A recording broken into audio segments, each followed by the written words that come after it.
Okay, here we are, quarter 4, week 4, day 2. Find the quotient, and we're going to keep change flip again. 5 over 6 times, change this to a times sign, change this to 4 over 3. All right, so if we started off with a multiplication sign right there, would we keep change flip?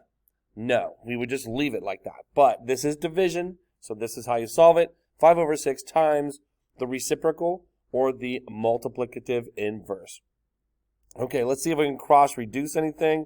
Well, we can't do anything with the 5 and the 3 down here, but we can divide 2 into 4 and get 2. We can divide 2 into 6 and get 3. Now we can just make the math just a little easier. 5 times 2 is 10. 3 times 3 is 9. All right, so it's 10 over 9. How many times does 9 go into 10 without going over? 1 time. And then there's 1 left over because 10 minus 9 is 1. And there's the 9. So the answer is 1 and 1/9. All right, there we go. What is 16 of 25? So we're basically saying, like if you were taking some type of test or assignment or a quiz, we're saying that there's 25, technically, total questions, and maybe you got 16 of them right? So the easiest thing to do is just take 25 and divide it into 16. So you do 16 divided by 25, and that equals 0.64. So that's as a decimal, but you want to change it into a percent, and remember, percent. Okay, it's not actually written like this, but percent, per is each, cent is 100. Okay, just like a century is 100 years. So you're going to multiply this times 100. And whenever you do that, remember you just move the decimal over 2 places to the right, and that's going to end up being 64%. Okay, now another way you could do this, though, is you can put 16 over 25. And since you know it has to be out of 100, we can just make an equivalent ratio, right? And we could put 100 right here. How many 25s does it take to get to 100? Well, it's going to be 4, right? Like 4 quarters make $1. 25 times 4 is 100. So then we're going to do 16 times 4. Well, what is 16 times 4? 64. And since this is 64 out of 100, we know that it is 64%. Okay, so there's at least 2 different ways. There's more ways than that, actually, but these are 2 more common ways to find the percent, okay, if you're finding 16 out of 25. Evaluate the expression. Okay, so we're going to use our PEMDAS. Remember, parentheses first, then exponents, multiplication, division, addition, and subtraction. So we're just going to kind of follow that in order. So we're going to do what's in parentheses first, which is right here. So we have 3.5, or 3.5 times 4. Well, that is a 14, so we're going to have to do 4 to the 5th power divided by 2 plus 14. All right, so we've done the parentheses. Are there any exponents? Yes, there are. It is right here, 4 to the 5th power, right? So 4 to the 5th power. A lot of people mess this up. They just do 4 times 5, or for some reason, I have some students that do 4 times 4, and then take that times 5. I don't know why. But basically, 4 to the 5th power is 4 times 4 times 4 times 4 times 4. So 5 times. So it's 4 times 4 times 4 times 4 times 4, and that equals 1,024. So 1,024 divided by 2 plus 14. Okay, so we've done exponents. We're done with that one. Is there any multiplication? No, there's no multiplication. So is there any division? Yeah, there is division right here. So basically, we want to, what is half of 1,024? So you have to do 1,024 divided by 2, and that gives us 512 plus 14. Well, now we're pretty much done. We don't have to worry about any more order of operations. We just have the last thing to do, which is 512 plus 14, and that's going to equal, well, let's see, one more color, I guess. That's going to equal 526, right? 526. So we just followed order of operations, and we got the correct answer. Find the area of the shaded region. Okay, so the first thing we realize here is we have a rectangle. All right, so can we find the area of the rectangle? Yeah, to find the area of a rectangle, it is base times height, right? So we have 17 times 12. So let's do that real quick. 7 times 2 is 14. 2 times 1 is 2, plus 1 more is 3. And then we'll put the little space here. 1 times 7 is 7. 1 times 1 is 1. Add that up. Okay, so we have 4. 7 plus 3 is 10. And then 2. So 204 is the area of this whole thing. 204 inches squared. Okay, so do we have the answer? Not yet, because what are they asking us to do? Find the area of the shaded region. So we're going to have to find the area of this triangle right here. Okay, so with that being the case, how much of the rectangle is that triangle? Yeah, it's half of it, right? So all we have to do is 204 divided by 2. So 2 goes into 2 once. This becomes a 2, 0, 0. 2 goes into 0, 0 times. Bring down the 4. 2 goes into 4 twice. So we have 102 inches squared. Okay, the area of the shaded region is 102 inches squared.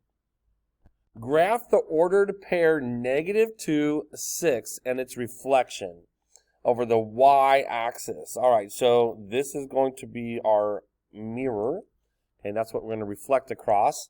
So let's go ahead and graph -2, 6. All right, we're going to start right here at the origin.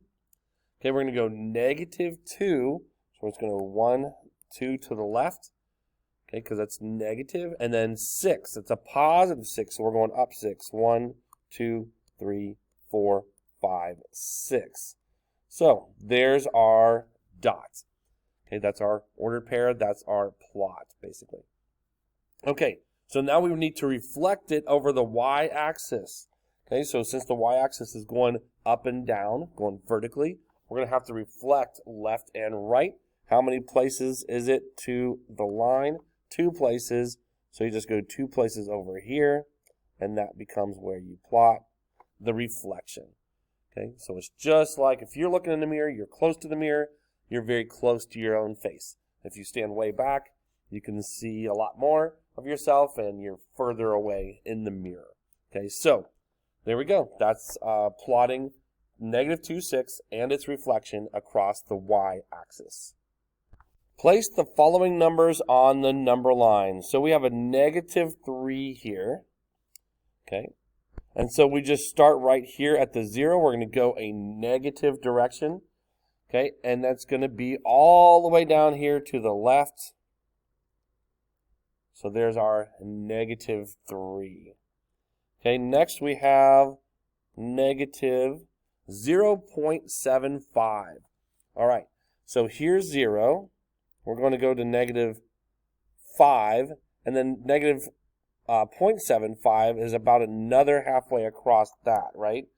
So the -0.75 is going to be between -0.5 and -1, right? And then the next one is 0.42. So we're just going to start right here at the 0. This one's positive, so we're going to the right. But we're not going to get all the way to 0.5, right? Because this is just 0.42, so that would be about here. Not exact, but there it is. All right, and then the last one is -2.1. So again, we're going to go to the left, okay, because we're going to go -2, which ends us up right here. And then another -0.1. okay, is going to take us just slightly to the left of -2. So that would be probably right around here. Just barely on the left side of -2. So there we go. We've plotted -3, -0.75 or 75 hundredths, and then -0.4 or +0.4 and -2.1. All right. If point A is located at 2, -3, and there are 10 points between A and B, what could be the possible coordinates for point B? Okay, this is pretty interesting. So we have a 2, -3. So here we are at the origin. We're going to go a +2 to the right, okay, and then we're going to go a -3. So we're going to be right here. So we're going to say this is kind of where our original plot is going to be. Well then, if it's 10 away, if it's 10 points away, then it's going to be 1, 2, 3 points up, and then 4, 5, 6, 7, 8, 9, 10. Okay, so then it could possibly be here. And what coordinate would that be? Or it could be 10 this direction to the left, right? And it was over 2, so it's going to be 1, 2, but then it has to be 3, 4, 5, 6, 7, 8, 9, 10. Okay, and it would be located here. So what coordinate would that one be?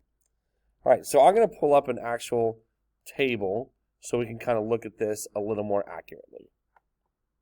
Okay, so we're starting right here with the 2, -3 plotted. So basically B can be 10 away in any direction. Okay, so we can go up 10, right, which would be 1, 2, 3, 4, 5, 6, 7, 8, 9, 10.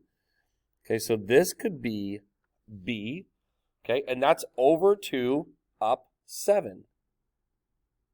Okay, so that would be one possibility for B. Okay, another one would be 10 to the left. 1, 2, 3, 4, 5, 6, 7, 8, 9, 10, which would be right there. Okay, so if we were to plot that, we're actually going over -8, okay, and then down 3, right? So -3. So that would be that ordered pair, possibly. All right. And then the other two, I think we're going to end up going off the page. So we're going to go 1, 2, 3, 4, 5, 6, 7, 8, 9, 10. Okay, that one actually worked. Yeah, that makes sense. All right, so then that one would be, well, we went over to the right, 12, right? So we have 12, and then we went down 3, so -3. So we have 12, -3 for that one. And then we go 1, 2, 3, 4, 5, 6, 7, 8, 9, 10. So right to the edge there. All right, and then that would be a negative. Let's see, we're going to go over 2. Okay, so that'd be a +2. And then we're going to go down 13, so -13. Okay, so what would be the possible coordinates, okay, away from here? Well, we have 4 different possibilities going up, down, left, or right, and here's our 4 different possibilities. Okay, we have 12, -3, 2, 7, -8, -3, and +2, -13. So yeah, so there we go. So that's how you can find that answer. And there's 4 different possible answers.